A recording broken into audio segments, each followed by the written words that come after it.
تعمل ايه لو حد جاب سيره اهل بيتك بالشر؟ ده اللي حصل في حادثه الافك. تعالوا نشوف الرسول صلى الله عليه وسلم عمل ايه. نبدا بسم الله باقي السيره النبويه لابن هشام، وحابب اكد ان البرنامج متخصص في انه يلخص لك الكتب بحيث انك تعرف معلومات عنها، وده يشجعك تقراها من خلال محاوله تلخيصها في اقل وقت ممكن. وزي اي كتاب بحاول التزم بمساره، تسمع مني اهم الاحداث المؤثره. لو لسه جاي جديد هتلاقي لينك الحلقتين اللي فاتوا في الديسكريبشن، اتفرج عليهم وتعالى كمل السيره النبويه. نجيب الكرسي.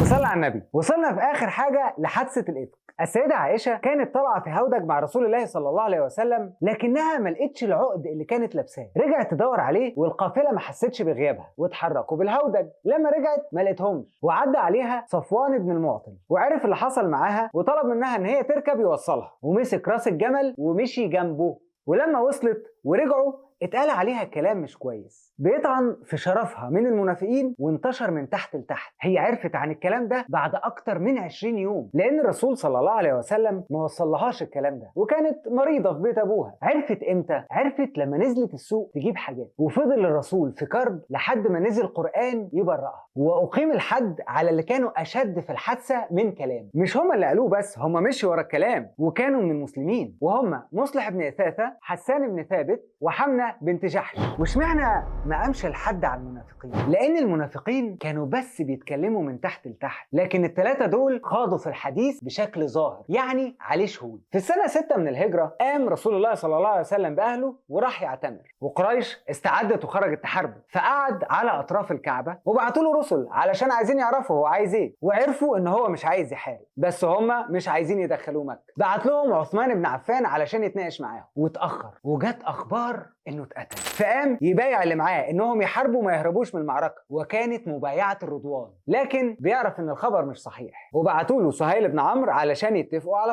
الصلح اللي كانت بنوده غريبه شويه. تعالوا نشوفها سوا.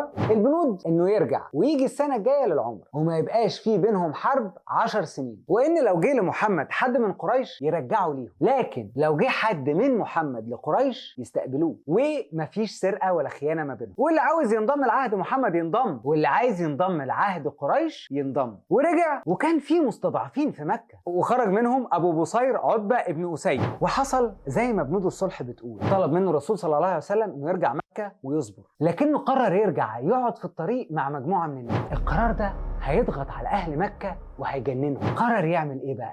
قرر يضايق التجاره بتاعت اهل قريش، لدرجه ان هم كتبوا رسول الله صلى الله عليه وسلم ياخدوه عنده. وخرج رسول الله صلى الله عليه وسلم لخيبر، افتتح حصونها لحد اخر حصن فيها، حصروا اكتر من 10 ليالي لحد ما استسلموا. وجه جعفر بن ابي طالب من الحبشه. في سنه 7 من الهجره خرج رسول الله صلى الله عليه وسلم للعمره مع الناس اللي خرجوا يعتمروا معاه السنه اللي فاتت. وفي جمادي الاول سنه 8 هجريا ارسل رسول الله صلى الله عليه وسلم الجيش لغزوه مؤتة، وكان السبب قتل الرسول ليهم، وكان عايز يحاربهم عشان يرد على الحدث ده، عشان ما يبقاش موقف ضعف وسكوت على قتله. وكانوا 3000، وعرف ان مستنيهم 100,000 جندي فوق ال 100,000 اللي كانوا عارفين ان هو مستنيهم، يعني 200,000. ففكروا يبعتوا رسول الله صلى الله عليه وسلم العدد اللي هيواجههم علشان خاطر يبعت لهم مدد او يرجعهم. لكن عبد الله بن رواحه شجع الناس ان هم يحاربوا، وان نصرهم مش بالعدد انما بالايمان، فاما النصر او الشهاده. ورجعوا بعد معركه شديده، بعد خطه ذكيه من خالد بن الوليد للانسحاب وتراجع الجيش، بعد ما اكدوا بحربهم دي ان هم مش هيسكتوا لو حد اذى حد من طرفهم. وقال الرسول صلى الله عليه وسلم ان دي مش اخر معركه بينهم. وحصلت مفاجاه هتغير علاقته بأهل مكة. تم نقض عهد الصلح مع رسول الله صلى الله عليه وسلم بهجوم قبيلة بني بكر التابعة لقريش على قبيلة بني خزاعة التابعة لحلف الرسول، وقتلهم في الحرب. حاولت قريش ان هي تبعت لرسول الله صلى الله عليه وسلم علشان يصالحوه، لكنه ما ردش عليهم. وخرج رسول الله صلى الله عليه وسلم في 10,000 من الجنود، وقريش مش عارفة عن الخبر ده حاجة. وقابل عباس بن المطلب الرسول في الطريق، وشاف عدد الجنود، وشافت قريش نار المعسكر وضخامتها. وجه جه ابو سفيان وخد الاخبار من معسكر المسلمين، وقال رسول الله صلى الله عليه وسلم ان اللي هيدخل دارك امن، واللي يقفل بابه عليه امن، واللي يدخل المسجد امن. ورجع ابو سفيان وقال لقريش كده، ودخل الرسول بالجيش من نواحي مكه الاربعه، وكان امر جنوده ما يحاربوش الا اللي يطلع يحاربهم. وقف رسول الله يسال اهل قريش بعد الفتح: تفتكروا هعمل فيكم ايه؟ تخيل تكون مكان الرسول يوم فتح مكة وقدامك كل اللي أذوه، هل هتعفو عنهم ولا لا؟ الرسول بيعلمنا درس العمر في اللحظة دي. لما سألهم تفتكروا هعمل فيكم ايه؟ ردوا قالوا له انت كريم وما تعملش غير الخير، فقال لهم اذهبوا فأنتم الطلقاء، وادى مفتاح الكعبة لعثمان بن طلحة وكسر الأصنام ورجع المدينة. وكان الفتح في 20 رمضان سنة 8 هجرية. بعد الفتح اجتمعت هوازن عشان تحارب رسول الله صلى الله عليه وسلم، فخرج ليها الرسول في 12,000، وده في غزوة حنين. كان اتبسط المسلمين بعددهم وملاهم الغرور، وكانوا على وشك يتهزموا برغم كترتهم، إلا أنهم فاقوا وانتصروا. وأعلن الرسول بعد ما رجع المدينة إنه هيحارب الروم في غزوة تبوك. غزوة تبوك دي كانت أصعب تحدي وقتها للمسلمين. يلا نشوف مع بعض ليه. الرسول أعلن الغزوة على غير عادته عشان المسافة طويلة وشمس وحر، وهيحارب دولة عظمى وكمان جاية تنتقم، عشان اتقال ان هم فشلوا في الانتصار عليهم في غزوة مؤتة، فقرروا يجمعوا علشان يقضوا على العرب. فالرسول حاول يجمع اكبر جيش في تاريخ المسلمين وتسمى جيش العسرة. كان حوالي من 30 ل 40 ألف، مجهود عظيم محتاج ناس مؤمنة. فعلا في ناس اعتذرت علشان مش هتقدر، وناس اعتذرت علشان منافقين. فالجيش ده فضح المنافقين، لان المنافقين افتكروا ان الحرب دي هتكون نهاية الاسلام. بمجرد خروج المسلمين جيش الروم نفسه اتراجع، قلقوا ورجعوا عن قرار الحرب، ورجع الجيش بالجزية. وبعت الرسول أهله للحج، وكان لسه في مشركين بيدخلوا مكة، وأعلن في الوقت ده إن من السنة الجاية مش هيدخلها مشرك. وكانت سنة 9 هجريا سنة الوفود اللي بتيجي علشان تدخل الإسلام. ووصلنا حجة الوداع، فجهز نفسه للحج وعلم الناس مناسك الحج وخطب خطبة الوداع فيه، وبعت الوفود للملوك. وفي أواخر صفر أو أوائل ربيع الأول تعب رسول الله ونزل لبيت عائشة ويغسل جسمه بمية من التعب علشان يخرج على أهله ويكلمهم ويصلي بيهم. واشتد التعب عليه لدرجة إنه من كتر التعب علشان يخرج لأصحابه صبوا عليه مية علشان يفوق. سمع أبو بكر في كلام رسول الله إن عبدا من عباد الله خيره الله بين ما عنده وبين الدنيا فاختار ما عنده. بكى أبو بكر وقال له فداك يا رسول الله. ليه بكى أبو بكر؟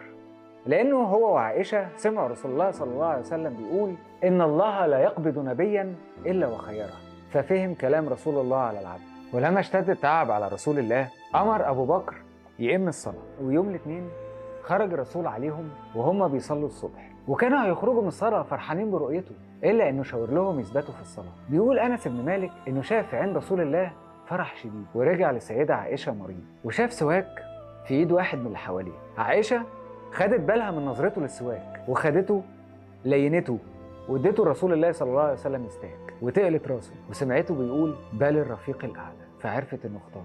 ومات رسول الله صلى الله عليه وسلم. وتكمل السيرة في وصف لحظات موته الأخيرة. عمر بن الخطاب مش مصدق وبيزعق، لو حد قال إنه مات هقتله، لا ده راح يقابل ربه وراجع زي سيدنا موسى. أبو بكر دخل وباس راس الرسول صلى الله عليه وسلم وبكى، وخرج وسط زعيق عمر وبكاء الجميع وقال لهم أيها الناس، اللي كان بيعبد محمد فقد مات، واللي كان بيعبد الله فالله حي لا يموت.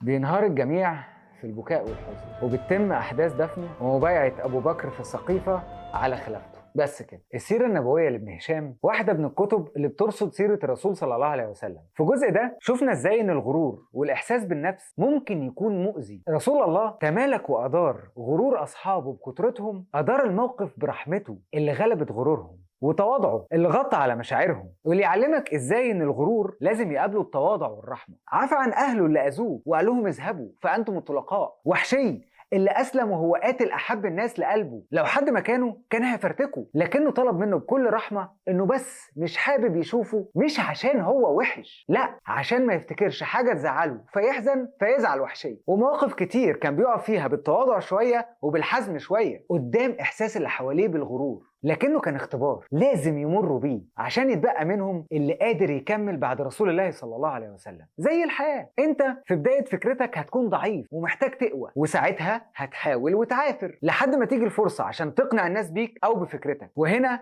هتشوف العدو والحبيب، وبعد كده هتكبر الفكرة، وساعتها لازم تاخد بالك من الغرور اللي ممكن يهد كل اللي انت بنيته. رسول الله أدار كل مرحلة بحكمة وتدبير إلهي، سيرة تقدر تاخد منها الحكمة والموعظة وتحس فيها بكل معاني الحياة. حياة ابتدت وانتهت، لكن اللي صنعته الحياة دي لسه مكمل لحد دلوقتي. خليك فاكر الثلاث مراحل دول اللي بتلخص مش بس تطور فكرة، لا، تطور شخص. مش لازم تكون فكرتك مشروع، ممكن تكون بس مجرد هدف ليك في الحياة او في نفسك، او مجرد ان انت بتحاول تعيش حياة عادية بتسعى فيها للاستقرار. ولو عجبتكم الحلقات ما تنساش اللايك وشير والاشتراك على القناة، وحاولوا تقروها، ولو ما عرفتوش اديكم خدتوا مختصر مفيد عنها، يمكن يساعدكم الفيديو ده في يوم من الايام انكم تقروها. واشوفكم قريب بالمختصر المفيد مع احمد حسن.